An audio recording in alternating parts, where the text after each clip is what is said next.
Ed here with the Digital Digest, and today I wanted to share a quick unboxing and first look at the Corsair Dark Core RGB SE wireless gaming mouse. Now, much like the Logitech G903, this successor to its predecessor, the Dark Core RGB, now integrates wireless charging. The beauty here is that unlike the Logitech, it is not proprietary, but rather Qi charging is what you're going to lean on. So if you already have a Qi wireless charger in the house for your smartphone, you can use it with this, or you can go ahead and pick up Corsair's own product, the I think it is 1000, which I likely will pick up, that permits you to basically just put this mouse in the upper right corner in a dedicated zone, and that's basically the Qi hotspot on the mouse pad to keep this baby charged up all the time. Other things that you should know is it does have interchangeable grips, as mentioned right here, the side grip. That is obviously lefties and righties accommodated equally. And beyond the wireless charging, also 16,000 DPI sensor, and they're claiming 1 millisecond wireless low latency over Bluetooth, or of course you can connect this with a wire, but why the hell would you do that? You picked it up to be wireless, right? So let's go ahead and get this puppy out of the box. And, you know, I would say that when it comes to peripherals, I've always been a Logitech guy, but Corsair has continued to at least keep me engaged. From a keyboard perspective, they've taken me away from Logitech. Anyone who follows my channel knows that I do have the Logitech G613 right now, but I picked that up because it was the first wireless mechanical gaming keyboard to ever come out. Let's see if I can get this out. This is cute, right? And that's what made it unique. Now, on the other hand, Corsair answered that with an RGB version, but unfortunately that RGB version, as nice as it is, only puts out the color blue, which to me is bizarre. I'm not sure why they did that. But all of that aside, not really too critical regarding this. So paperwork, get out of my way. Let's take a look at the mouse itself. More packaging. I can't live in a world of packaging. So that's cute.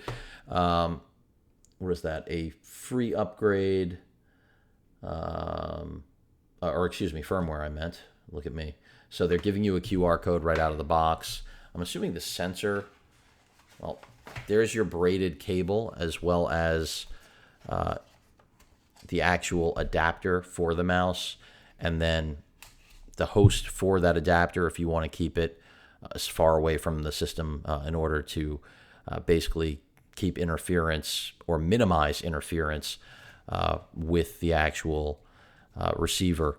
Because of course, when these things get connected close to other devices, or I should say the actual connector itself, the receiver, that's where problems arise. And that's what's really going to be interesting. I'm still trying to see what end you got to go to in order to get this thing out of here. This little puzzle piece. There it is. So finally, voila, we've got the Corsair Dark Core RGB SE out of the box. It only took 3.5 minutes and change with me talking. You can see 3 LEDs here for battery light indication. Just a lot more features than I feel like what you get with the G903, and I will be comparing these side by side for those of you that are wondering.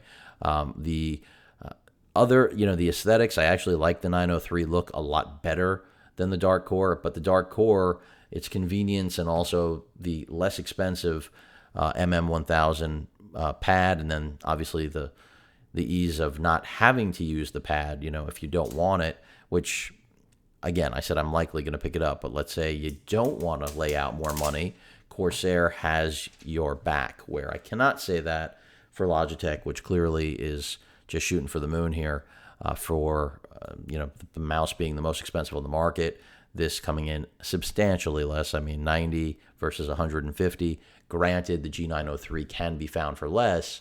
It's still a very big price difference. Your charging port, or not charge it, you can charge the mouse this way, by the way. But if you want to play wired, there is your connection port right there, a micro USB, which is what you saw here, and which is also what you would optionally use to keep the receiver remote from your system. Of course, the sensor there, on-off switch, it's 2.4 gigahertz versus Bluetooth. You can see right there. And that's pretty much it. And the grip coming off, I don't even know where the pry point is.